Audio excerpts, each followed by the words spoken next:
Bonjour à tous, bienvenue dans votre émission chez Dr Naomi qui a pour objectif de mettre en lumière la beauté afro-caribéenne. La thématique d'aujourd'hui est comment trouver un dermatologue spécialisé pour les peaux noires et métissées. Pour ça, j'ai avec moi le docteur Aoun Koussieu, dermatologue en Martinique. Installe-toi confortablement et n'hésite pas à nous partager en commentaire ton avis sur les différents sujets abordés. Agathe, je peux te laisser te présenter pour ceux qui ne te connaissent pas, un petit peu sur ton parcours, sur comment tu es devenue dermatologue et pourquoi la Martinique. Tout d'abord, merci de m'inviter à ton émission, ça me fait très plaisir et je suis très heureuse de faire partie des premiers invités en plus. Ça me touche. Donc voilà, effectivement, je suis dermatologue en Martinique et ça fait une petite dizaine d'années maintenant. Donc j'ai terminé mon internat d'ailleurs en Martinique, un petit peu entre la Martinique et Bordeaux et la Guyane, donc j'ai pas mal vadrouillé. Et puis j'ai fini donc par m'installer ici parce que l'île est très sympathique, on s'y plaît bien, la vie est belle et en même temps on voit de la belle dermatologie aussi.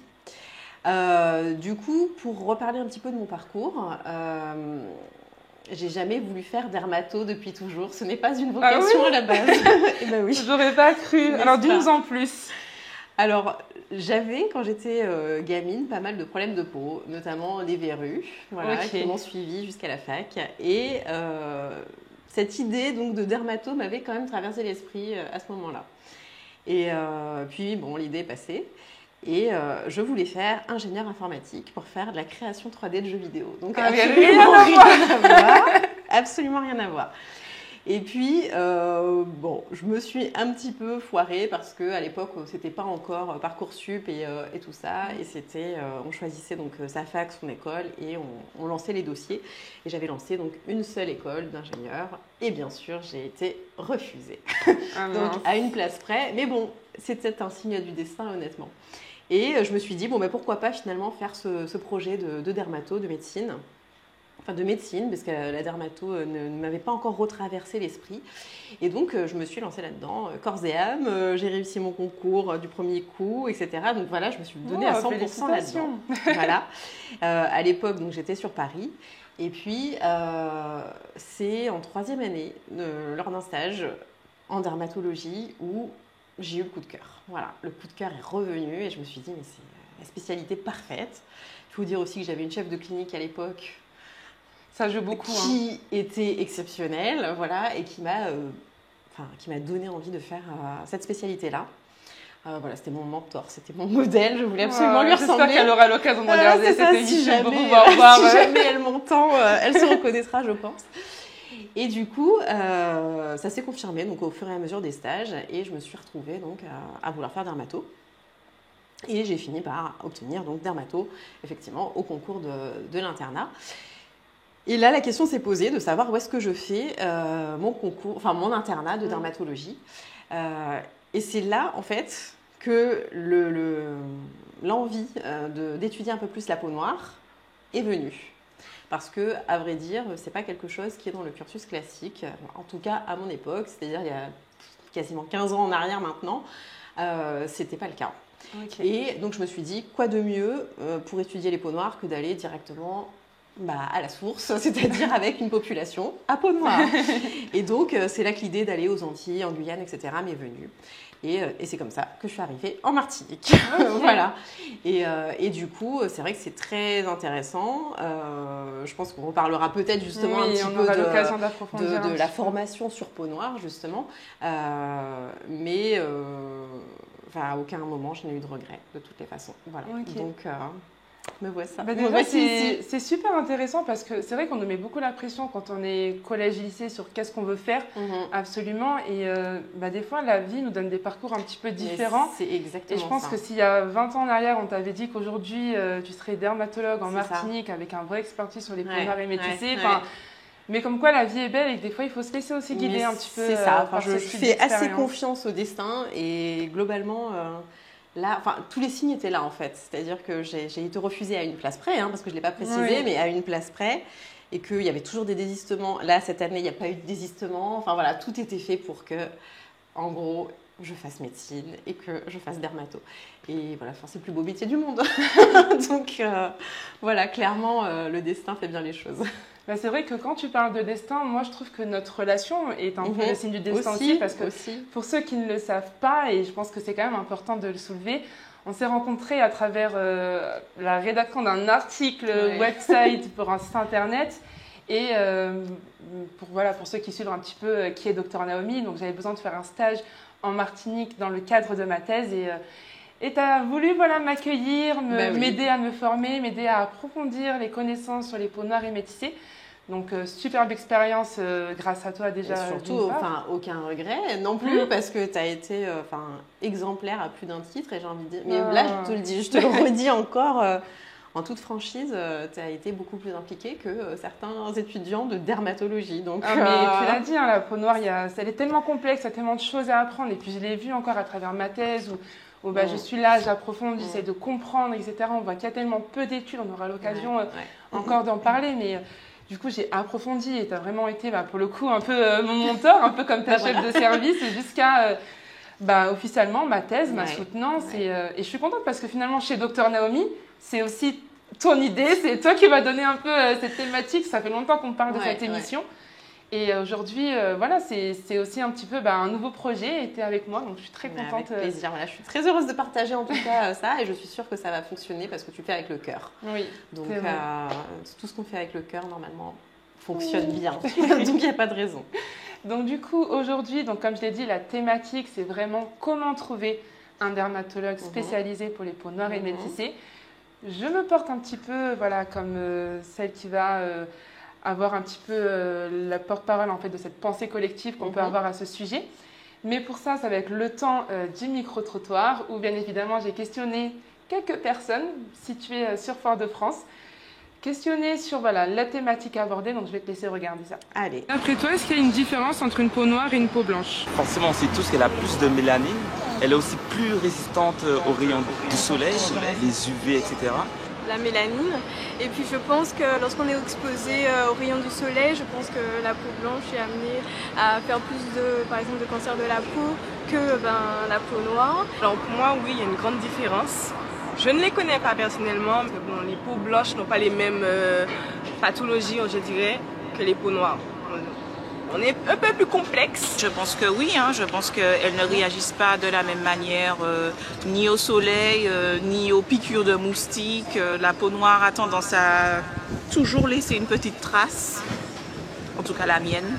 Au moment de la prise de ton rendez-vous avec un dermatologue, as-tu besoin de t'assurer qu'il est spécialiste des peaux noires et métissées ou est-ce que tu lui fais 100% confiance? C'est en fonction de la cause, donc si c'est un problème d'acné, un problème qui n'est pas spécifique à la peau noire, je ferai 100% confiance à mon dermato. Cependant, si c'est plus un problème spécifique à la peau noire, je chercherai plus un dermato, ou en tout cas je m'assurerai qu'il ait l'habitude de traiter les peaux noires. Quand je prends un rendez-vous chez le dermato, je me dis qu'il est déjà spécialiste et donc je m'attends à ce qu'il sache gérer toutes les peaux. D'autant qu'ici, on est en Martinique, donc je ne me dis pas « Ah, peut-être qu'il aura du mal avec ma peau noire ». Je m'attends vraiment à ce qu'il soit à même à m'aider. C'est-à-dire que nous sommes sur le territoire martiniquais et l'accès finalement aux spécialistes est très difficile. Du coup, en réalité, on ne cherche pas finalement à avoir des spécialistes spécifiques aux peaux noires. En tout cas, moi personnellement, sur la disponibilité, c'est ça l'enjeu, trouver un dermato le plus rapidement que possible. Alors non, je ne fais pas confiance. Et oui, j'ai besoin qu'il soit spécialisé dans la peau noire. As-tu déjà été mal diagnostiqué ou mal conseillé par un dermato par rapport à une problématique de peau ou au contraire tu es totalement satisfaite du protocole de soins qu'il t'a confié? Je ne pense pas avoir été mal diagnostiquée. Par contre, je ne peux pas dire que j'ai été satisfaite puisque en réalité, je n'ai jamais vraiment vu d'amélioration. Sincèrement, à part j'ai été sous traitement de Roaccutane. Et là, ça a effectivement très bien marché. D'ailleurs, c'était mon généraliste qui m'avait prescrit le Roaccutane. Donc du coup, oui, j'ai déjà été confrontée à un problème d'acné où j'ai consulté un dermato dans ma jeunesse. Et il m'a donné pas mal de crèmes, etc. à passer la nuit, le matin, etc. Et j'ai eu un bon résultat. Oui, J'ai vu plusieurs dermatologues et aucun n'a su en fait me diagnostiquer. Pour me concernant, je trouve qu'il y a un peu de laxisme par rapport au diagnostic concernant le peau noire, puisque moi personnellement j'ai une allergie. J'ai une allergie du coup aux rayons du soleil et je n'ai pas réellement été diagnostiqué. Il y a un flou qui persiste dessus. Du coup, je pense qu'il faudrait vraiment plus de profondeur effectivement et qu'on puisse plus donner de l'importance aux réalités des peaux noires aux Antilles et partout dans le monde. Ça m'a un peu choqué quand même, le témoignage de la dame qui a été mise sous Roaccutane par son médecin généraliste et pas par le dermato, mais bon, passons. Et après, oui, de toute façon, ils le vivent avec leurs problèmes de peau foncée, à savoir la pigmentation liée aux piqûres domestiques et tout ce genre de petits soucis. Donc, ouais, c'est intéressant. C'est bien de pouvoir voir un petit peu ce que chacun pense, parce que c'est vrai que des fois, moi, voilà, je vais me positionner en tant qu'experte peau noire et j'ai mes réalités terrain par rapport à toute l'expertise au niveau des rédactions d'articles, de ce que je peux entendre. Mais des fois, c'est bien, je trouve, d'aller au cœur de la population et de savoir un petit peu ce qu'ils en disent. Alors, si on devait reprendre du coup le point sur, quelle est finalement la différence entre une peau noire, une peau métissée et une peau caucasienne, qu'on pourrait dire une peau blanche, entre guillemets? Alors, bon, de toute façon, elle est avant tout visuelle et elle est liée donc à la mélanine, comme l'a dit l'une des personnes sur la vidéo. Donc, on a tous le même nombre de mélanocytes. Les mélanocytes, ce sont les cellules qui synthétisent la mélanine, donc le pigment. Donc, sur une peau blanche, comme sur une peau métissée, comme sur une peau noire. La différence, c'est que ce pigment, justement, il va être produit de manière plus importante et de manière aussi mieux répartie au niveau donc, de l'épiderme, avec des cellules qui sont plus matures, et puis principalement de l'eumélanine, puisqu'il y a différents types de mélanine, et c'est l'eumélanine qui va donner vraiment, ce qui est un pigment vraiment brun foncé, qui va donner ce côté pigmentaire foncé à la peau. Donc ça, c'est avant tout, je dirais, la base visuelle.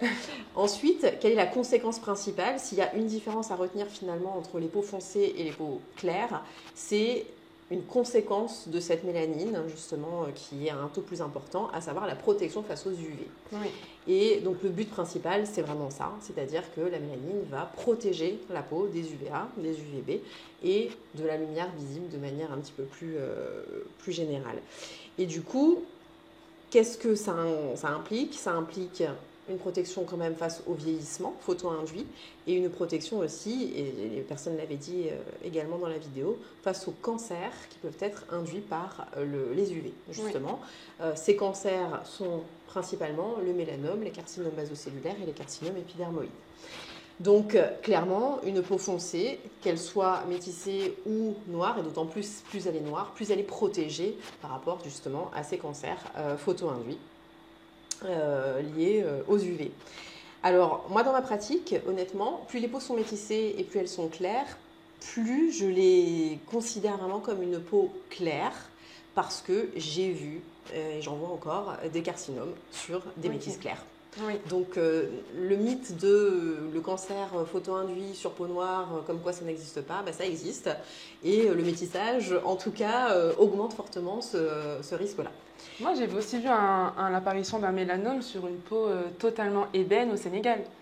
Alors, il y a des mélanomes, c'est vrai. Les mélanomes qu'on voit sur peau noire, généralement, sont quand même moins photo-induits. Ils sont ce qu'on appelle des mélanomes acrolentigineux et on les retrouve principalement sur les paumes des mains ou les plantes des pieds. C'est vrai qu'ils sont moins liés aux UV.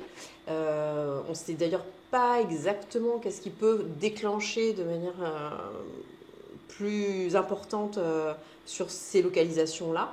Peut-être il y a une hypothèse sur les microtraumatismes un petit peu liés à la marche. Bon, pour le moment, ce n'est pas encore totalement clair. Mais oui, ça existe. Ça existe de toute façon. Donc, c'est une réalité, qu'on veuille bien le croire ou non, mais en tout cas, dans ma pratique, et dans la pratique, je pense que de tous les dermatologues qui voient des patients aux peaux foncées, en tout cas, c'est une réalité. Alors, toutes ces autres différences sont plus ou moins discutées, c'est-à-dire que dans la littérature scientifique, il y a du plus ou moins prouvé, du moins c'est prouvé. Compliqué, n'est-ce sincèrement. Pas tu as fait ta thèse, tu as bien vu le dilemme. Ça se contredit énormément sur des articles de la même année, c'est vraiment compliqué. Exactement. Mais du moins, une fois de plus, ça recoupe un petit peu la pratique, je trouve, et je suis assez d'accord avec ça, et je pense que tu l'es aussi. Oui, mais concrètement, on a quand même sur les peaux foncées une hyperséborrhée, c'est-à-dire une production de sébum un petit peu plus importante au niveau du visage, donc une tendance à avoir une peau grasse un petit peu plus fréquente, en tout cas au niveau facial, et à l'inverse, une peau qui a une tendance à être un peu plus sèche au niveau du corps. Alors, à quoi c'est dû? On ne sait pas, il n'y a pas eu de recherche vraiment. Alors moi, ce que j'ai vu, c'est au niveau du corps, un manque de céramide, de lipides. Après, il y a des causes aussi plus profondes, on ne va pas rentrer dans les détails, mais il y a quand même des petits éléments qui ressortent assez souvent et qui, comme tu dis, sur le terrain, sont assez visibles. Voilà, en fait. Je repense aussi, par exemple, au renouvellement de la peau qui est plus lent. Et finalement, on voit que c'est des peaux qui sont tendance à être beaucoup plus rugueuses aussi au toucher. Donc, il y a quand même une certaine spécificité en fait, entre les peaux noires et métissées et caucasiennes. Et c'est vrai que ça me fait forcément me demander un petit peu ce que tu peux, toi, penser de toutes ces marques un petit peu qui vont prôner le côté expertise peau noire. Est-ce que tu penses que c'est du marketing ou est-ce que tu penses qu'ils prennent ce temps de recherche pour vraiment comprendre en fait toutes ces caractéristiques? Je pense que tu me diras après, tu es certainement mieux placée que moi pour répondre à cette question dans la mesure où tu as travaillé en laboratoire justement pharmaceutique et dermocosmétique.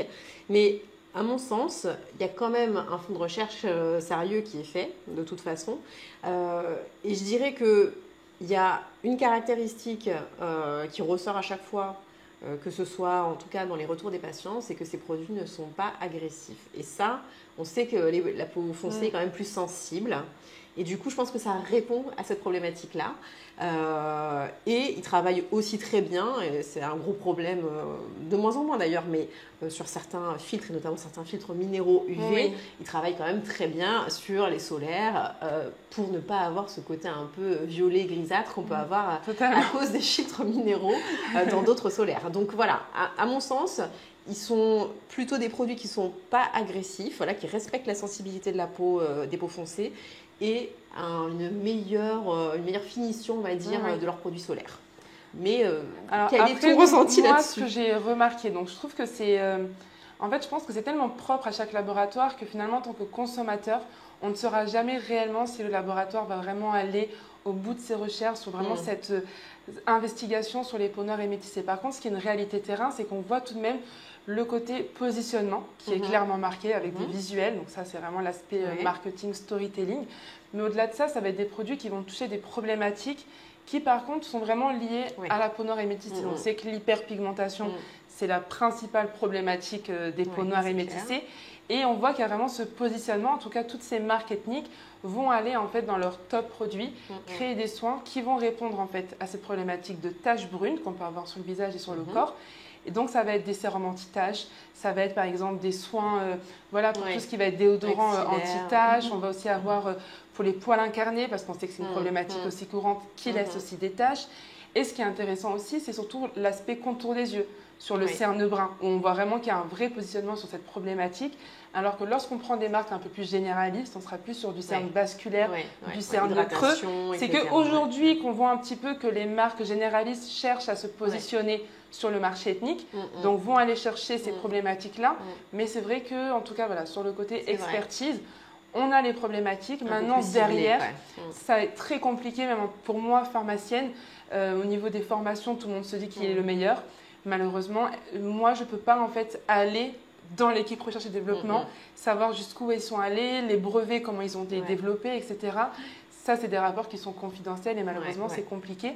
Après, je pense qu'il est aussi important, et je parle vraiment là pour toutes les personnes qui vont vouloir un peu tester ces produits-là, c'est aussi voilà, l'efficacité garantie, cliniquement prouvée, où ça va être peut-être le marché ethnique va aller chercher quand même à faire des études avec un panel de personnes sur des peaux foncées. Alors que sur les marques généralistes, malheureusement, je pense qu'aujourd'hui ça évolue, mais pendant très longtemps, c'était tout de même testé sur des peaux caucasiennes ou des peaux asiatiques. Donc forcément, on voit des top résultats, par exemple sur la problématique des taches. Donc on va venir appliquer son sérum anti-taches en pensant qu'on a de l'efficacité. Et ça, c'est des patientes, je pense aussi bien que toi, que moi, on va aller voir et elles vont nous dire, oui, mais moi, j'ai déjà testé tel et tel produit, ça ne fonctionne pas. Donc, c'est un petit peu ça, la problématique, un petit peu, je trouve. Je te rejoins, effectivement. Ok. Donc, on a fini ce premier point sur vraiment voilà, les spécificités, peau noire, etc. Et là, je reviens vraiment sur le cœur de cible de cette émission, de cet épisode. Donc, comment trouver un dermatologue spécialisé pour les peaux noires et métissées. Alors, je ne sais pas si tu sais, mais on a des pages aujourd'hui sur Internet spéciales. Comment trouver son dermatologue peau noire, quel dermatologue peau noire. On retrouve des forums, on retrouve des pages de sites Internet. Il y a vraiment une patientèle, comme tu as pu le voir à travers la vidéo, qui ont besoin d'avoir en fait cette certification, d'une part pour l'aspect culturel, de se dire que bon ben voilà, au moins le dermatologue que j'ai en face de moi va me comprendre. Alors ce qui est un peu paradoxal aussi, c'est que des fois on se dit est-ce que le médecin doit être noir parce que du coup il me comprend au niveau culture, mais du coup est-ce que s'il est caucasien, il a l'expertise. Donc il y a ce côté recherche en fait qu'on va avoir aussi bien pour le patient, enfin le dermatologue me comprend, il y a l'aspect culturel, mais aussi il connaît ma peau, donc il va savoir me donner les bons traitements. Mais moi, ce que je trouve un petit peu dommage finalement, surtout en tant que pharmacienne, c'est que je me dis, tous les médecins, tous les dermatologues devraient être formés sur les peaux noires. Comme disait aussi cette dame dans la vidéo, c'est que quand elle prend rendez-vous chez le dermato, elle s'attend à ce qu'il puisse trouver réponse à ses problèmes. Donc, alors, je suis assez d'accord avec elle. C'est-à-dire que normalement, on choisit donc une spécialité qui est la dermatologie. Et en théorie, ça devrait inclure toutes les peaux et leurs problématiques. La réalité est tout autre. Enfin, du moins, heureusement, il y a des choses qui sont en train de changer. Ça évolue. Comme je te l'avais dit, moi, à l'époque où j'ai fait mon internat il y a quelques temps, il n'y avait pas nécessairement de cours, en tout cas, sur les problématiques des peaux foncées. Honnêtement, il n'y avait pas. Et c'est pour ça d'ailleurs que je m'étais dit, bon, mais moi, la dermato tropicale, la dermato peau noire, peau foncée, tout ça, ça m'intéresse. Donc, je vais carrément bouger et aller sur place pour me former. Je te coupe un tout petit peu, mais peut-être pour ne pas que ça fasse un peu polémique et incriminer l'académie de médecins. J'avais discuté avec le docteur Maé, donc, qui est aussi dermatologue et qui a son expertise pour les peaux noires, et qui me disait que voilà, il ne fallait pas forcément venir juger, on va dire, les professeurs sur pourquoi on ne parlait pas de la peau noire. Parce qu'il m'expliquait aussi que pour tout ce qui était dermato-infantile ou pour le nourrisson, on avait aussi un peu un manque de cours un petit peu sur ça. Donc, ce n'est pas une spécialité spécifique qu'on va mettre en avant en disant bah, celle-ci, elle n'a pas été étudiée. Mais on voit que bah, peut-être au niveau des cours, il n'y a pas une certaine harmonisation. Voilà. C'est vrai effectivement pour la dermatologie pédiatrique. C'est d'ailleurs pour ça que j'ai fait aussi la formation en plus, que j'ai fait mon diplôme interuniversitaire là-dessus. Et pareil, je me suis aussi formée sur le terrain de toute façon parce que c'était vraiment mon souhait d'aller sur place pour pouvoir se former sur le terrain et après de faire des formations, des diplômes universitaires justement. Et professeur Maé fait le diplôme sur la diversité, la médecine de la diversité qui inclut donc un gros module dermatologie peau foncée. Donc je pense que tu as dû voir un petit peu le livre et en discuter avec lui. Mais c'est en train de changer. C'est-à-dire qu'il y a ces formations-là. Il y a des formations aussi lors des congrès, notamment les journées dermatologiques de Paris, qui a tous les ans à Paris, qui sont des gros congrès avec des topics vraiment sur les peaux foncées. Et c'est mes collègues justement des hôpitaux de la Martinique, de Guadeloupe, etc. C'était super intéressant parce que moi j'ai pu y aller. Et c'est vrai que je vais vous partager un petit peu l'anecdote parce que vu que j'ai voyagé, j'ai un petit peu des contacts partout. Donc je me suis retrouvée justement lors de la conférence avec donc, tes confrères de la Martinique qui venaient présenter des cas patients, tout simplement un petit peu ce qu'on retrouvait, on va dire. Des pathologies courantes, voilà, c'est ça. Et j'avais à côté de moi donc, une étudiante en dermatologie sénégale qui m'expliquait en fait et qui était surprise de pouvoir voir que c'était des motifs de consultation différents, que c'était des problématiques différentes. Donc justement, je trouve que l'intérêt un peu de ces congrès, c'est vraiment de pouvoir un petit peu mélanger en fait toute cette communauté de médecins et de pouvoir avoir des médecins de l'Afrique, des médecins de Martinique, des médecins de métropole. Et avoir vraiment ce partage de connaissances et d'expertise. Exactement. Alors après, je ne sais pas si tu veux qu'on rentre dans les détails d'ailleurs, mais il y a certaines spécificités, je trouve, aux Antilles, notamment par exemple sur les pathologies auto-immunes, qu'on trouve, à mon avis, beaucoup plus ici, dans les chiffres, c'est ça, qu'en Afrique noire, par exemple. Alors donc, en Afrique noire, ce qu'on va vraiment principalement retrouver, et c'est là justement à travers ma thèse, c'était super intéressant de pouvoir aborder ça, c'est l'aspect culturel économique qui prend un peu le lead malheureusement sur la santé, où en Afrique on a beaucoup des problématiques aussi liées à l'hygiène, donc des problématiques comme la gale par exemple, qui est encore très courante au Sénégal où j'étais, et la dépigmentation de la peau, où sincèrement on ne pouvait pas avoir une journée sans avoir 2-3 patients qui viennent consulter le dermatologue parce qu'elle est couverte de vergetures, parce que c'est soit pour faire de la sensibilisation, parce qu'elle a de l'onchronose à cause de l'hydroquinone. Donc c'est une problématique qui est très courante en Afrique, qu'on retrouve aussi en France, mais que j'ai totalement pas vu en Martinique. Non, il n'y a pas. Donc c'est ça qui est un petit peu différent, mais je trouve que c'est ça aussi qui est beau, c'est que je pense qu'une peau noire, qu'elle soit selon le continent, peut être sujette à ces problématiques-là, parce qu'elle a ses spécificités cutanées, mais que forcément l'environnement dans lequel elle va baigner va venir un petit peu conditionner Mais c'est exactement ça, et d'ailleurs, il n'y a pas du tout sur la même personne, c'est-à-dire une peau par exemple foncée des Antilles, n'aura pas les mêmes problématiques ici, en Martinique, qu'en métropole. Et j'ai des patients par exemple qui... je me souviens d'un patient en particulier qui avait donc un eczéma mais monstrueux, une dermatite atopique donc depuis l'enfance, et c'est dire, ça remonte à quelques années. À l'époque, il n'y avait pas encore donc, le dupilumab, qui est un nouveau traitement dans la dermatite atopique, et c'était encore en protocole. Donc en métropole, il n'y avait pas d'ATU, il n'y avait pas d'autorisation ici en Martinique. Et donc comme il était jeune, il devait avoir 25 ans, 30 ans, une trentaine d'années, et qu'il était carrément blanchi à force d'avoir mis des crèmes cortisonnées depuis X années. On s'était dit, on va l'envoyer en métropole pour rentrer dans un protocole et essayer le dupilumab. Et donc ce patient n'avait jamais quitté la Martinique.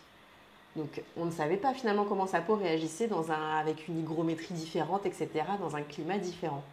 C'est très simple, il n'est jamais rentré dans le protocole parce qu'en arrivant en métropole, sa peau a complètement réagi différemment avec le climat et il n'a même pas eu besoin en fait. D'accord. Voilà, sa dermatite atopique est quasiment rentrée dans l'ordre toute seule.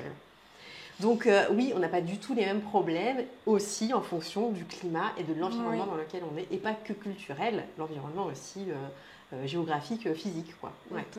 Non, mais c'est intéressant de pouvoir voir ça, comment la peau finalement s'adapte aussi un petit peu au climat, à son environnement. Et justement, la peau sèche, donc sur les peaux foncées, l'un des arguments dans la littérature scientifique, justement, c'est de se dire, est-ce que une personne, par exemple, d'Afrique noire, si elle reste en Afrique noire, dans son milieu environnemental, il y a de très fortes chances pour que sa peau ne soit pas sèche. Mais par contre, le fait d'aller, donc, par exemple, en France ou je ne sais où, on va avoir une eau plus calcaire, on va avoir un climat plus froid, plus sec, etc.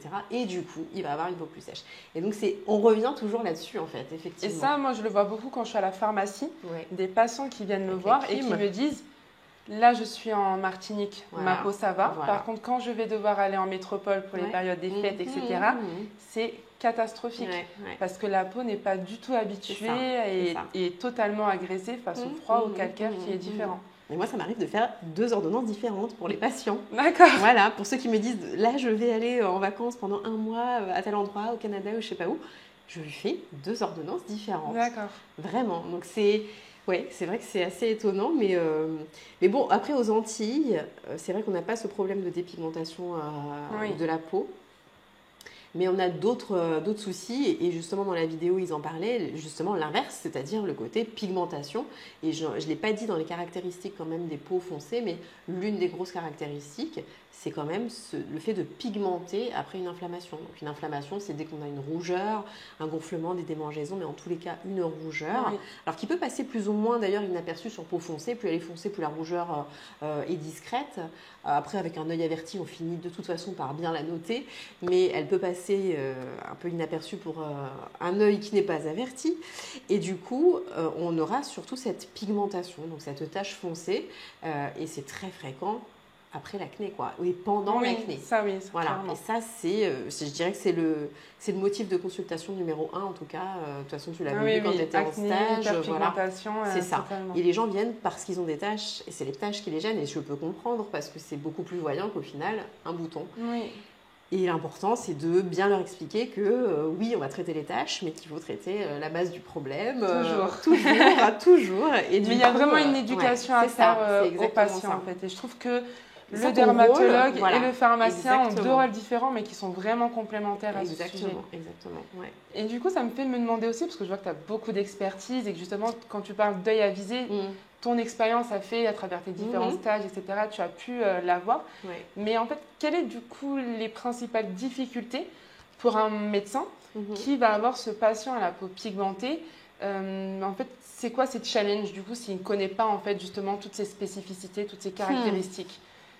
Je dirais déjà c'est de mal prendre en charge son patient, tout simplement, c'est-à-dire potentiellement de lui donner des traitements qui vont être trop agressifs pour lui ou qui ne sont pas adaptés à son type de peau. Et puis de passer à côté d'un diagnostic, c'est-à-dire que par exemple certains lymphomes cutanés vont donner plutôt des dépigmentations sur peau foncée alors que sur peau claire ça donne des roseurs ou des rougeurs. Donc là, s'il ne le sait pas, il passe à côté quand même d'un type de cancer de la peau, quoi.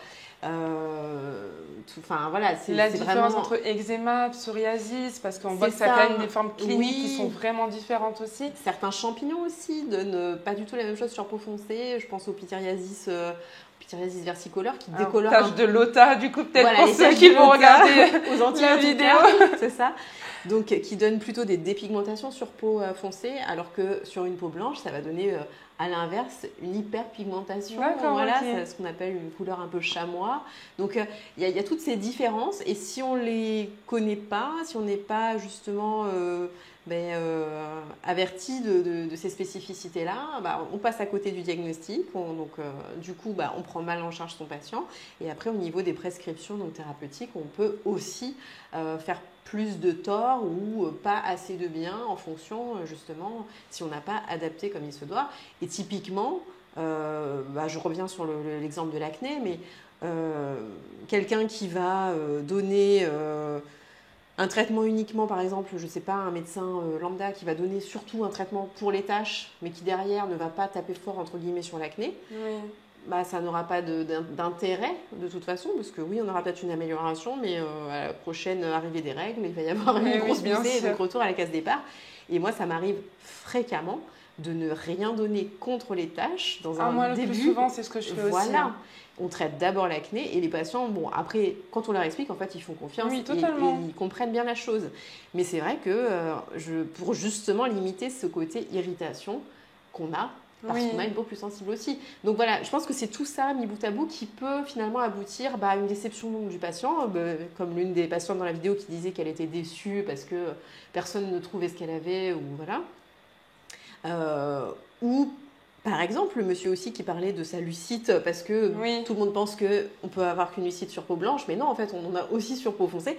Et typiquement, les personnes qui partent en métropole un certain temps et qui reviennent, ils font des lucites parce que leur peau s'est déshabituée au soleil. Ah oui, totalement. Et donc voilà, et je pense que toutes ces choses-là, le fait qu'il y ait plus de pathologies auto-immunes, de lupus, etc. aux Antilles, si on n'en est pas conscient, on va pas nécessairement y penser, parce que c'est tout ce qui est maladie rare, mais un peu plus fréquente ici, etc.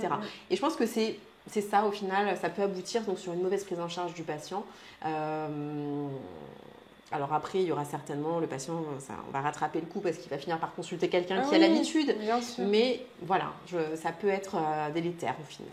Après, ce que j'avais pu comprendre aussi, c'est qu'il existerait en France un groupe qui réunit en fait différents dermatologues.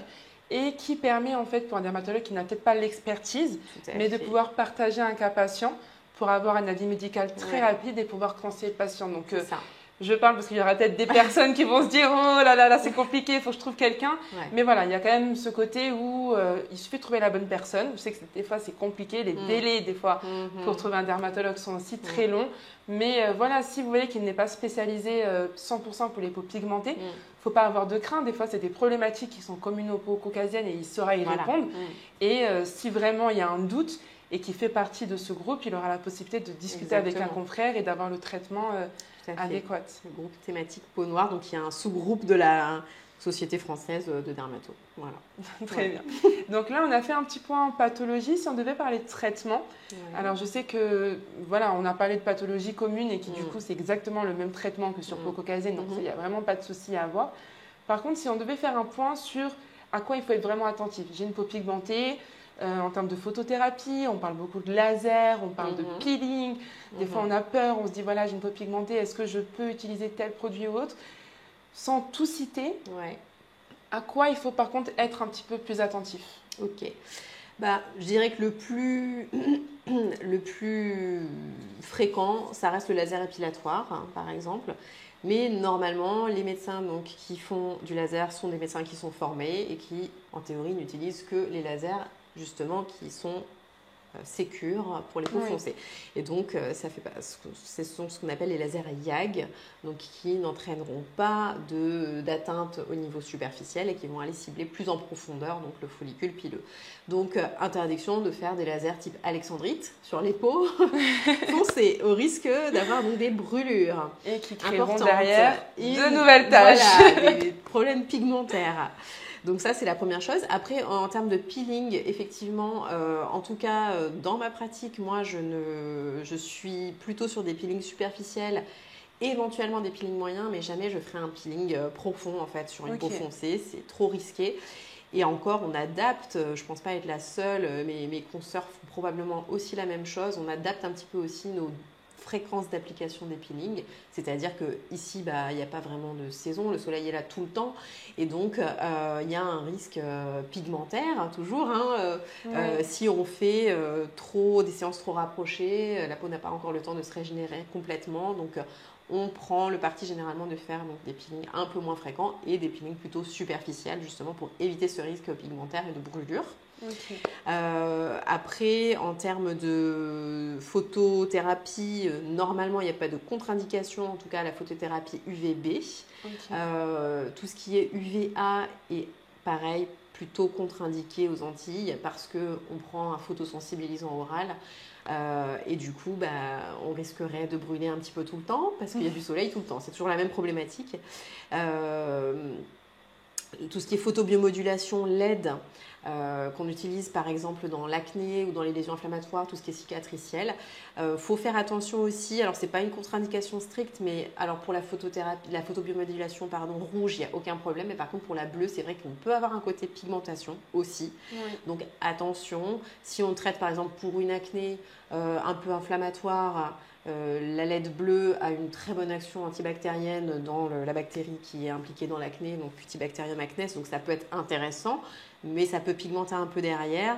Maintenant, si on combine ça à un peeling, pourquoi pas utiliser de la LED bleue. Mais voilà, disons qu'il y a quelques spécificités, je dirais toujours faire attention donc à la sensibilité de la peau, qui est un petit peu plus sensible, et aussi à cette problématique soleil. Donc pigmentation, risque pigmentaire, donc faire attention et toujours bien se protéger. Je pense que tu as déjà fait des vidéos et que tu en referas là-dessus, mais sur l'importance quand même sur les peaux foncées en fait, de se protéger du soleil et je dirais même plus aussi donc des UV, mais aussi de la lumière visible sur les Oui, ça va être important de venir un petit peu sensibiliser à ce sujet. C'est ça, parce que c'est encore plus impliqué dans les troubles pigmentaires sur les peaux justement métissées en particulier. Donc, l'émission touche quasiment à sa fin. On va arriver sur le petit mot de la fin, justement. Qu'aimerais-tu en fait aujourd'hui? Tu as cette possibilité d'avoir un panel de patients qui vont sûrement écouter et regarder cette vidéo. Qu'est-ce que tu pourrais en fait, quel conseil pourrais-tu donner à cette patiente qui recherche désespérément son dermatologue? Comme j'ai dit, on sait que les délais sont longs. Des fois, il y a aussi ce manque de confiance. Elle peut être totalement perdue. Qu'est-ce que tu pourrais dire à ceux ou à cette patiente? Là, je vais parler comme si de mon expérience à moi. Mais en gros, moi, j'ai l'habitude c'est super important pour moi d'avoir un rapport de confiance avec le patient. C'est-à-dire d'échanger avec lui. Et on le voit tout de suite. Et avec l'expérience, on le sent encore mieux. Quand le patient fait confiance ou quand il ne fait pas confiance. Et à l'inverse aussi, quand moi j'ai un doute, je le dis aussi au patient. C'est important. Et derrière, comme tu le disais, je vais aller me référer, alors pas nécessairement toujours sur des problématiques peau foncée, mais toute peau confondue. Je vais aller me référer à des centres experts, à des confrères, professeurs spécialisés, etc. En métropole pour justement élucider le problème et puis proposer une solution la plus adaptée possible. Et du coup, je pense que ça fait aussi partie de cette relation de confiance que d'avouer ses limites en tant que médecin et aussi que le patient soit ouvert, en fait, soyez tout simplement, enfin j'ai envie de leur dire ça, soyez honnête et franc et s'il y a quelque chose que vous ne sentez pas trop, tout simplement de dire mais là j'ai l'impression que peut-être ce problème-là vous le prenez peut-être pas encore suffisamment à cœur ou que moi je ressens comme ça, etc. etc. N'ayez pas peur de discuter en gros avec le médecin parce que c'est ça, honnêteté. Il faut qu'il y ait une relation de confiance et s'il n'y a pas ça honnêtement, le patient ne va pas être bien soigné ou alors il ne va pas suivre la prescription comme il faudrait, etc. Donc voilà, en gros, franchise, échange, d'un côté comme de l'autre, côté patient et côté médecin. Et puis après, si c'est pour, ça je le dis à chaque fois, mais si c'est pour une problématique urgente, insister, voilà, je le dis à chaque fois, mais insister, alors soit auprès du secrétariat, soit auprès du médecin si vous le connaissez, mais en gros de ne pas laisser traîner quelque chose s'il pense que c'est quelque chose d'urgent, parce que parfois c'est le délai qui fait après le pronostic de la maladie. Donc voilà, de pas hésiter à... Il vaut mieux consulter pour rien, quelque chose de pas grave, que de passer à côté et de laisser traîner quelque chose de grave. Voilà, mais après c'est vrai que la problématique des airs médicaux, du sous-effectif de dermatologues, elle est assez... c'est une triste réalité, quoi. Mais ça, là-dessus, mais les choses malheureusement... changent. On a changé le numerus clausus, on essaye d'avancer un petit peu en espérant que ça ira en mieux quand même. Ouais. Soyons optimistes.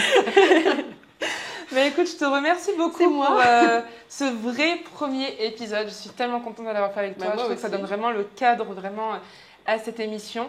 Donc n'hésitez pas à interagir avec nous, en commentaire s'il y a des sujets qui vous ont interpellé. Le prochain sujet d'émission sera comment sublimer, maquiller une peau noire et métissée. On va parler peau, on va parler skincare, on va parler confiance en soi. Je ne peux pas encore vous dire, mais c'est une invitée surprise. J'ai hâte de pouvoir vous la partager. En attendant, n'hésitez pas à me suivre sur ma page Instagram avec le Dr Aoun, justement. On partage au quotidien notre expertise sur les peaux noires et métissées. Je suis certaine qu'un des posts suscitera forcément votre attention. Et n'hésitez pas à liker, à enregistrer, à partager cette vidéo en attendant la prochaine. À très vite!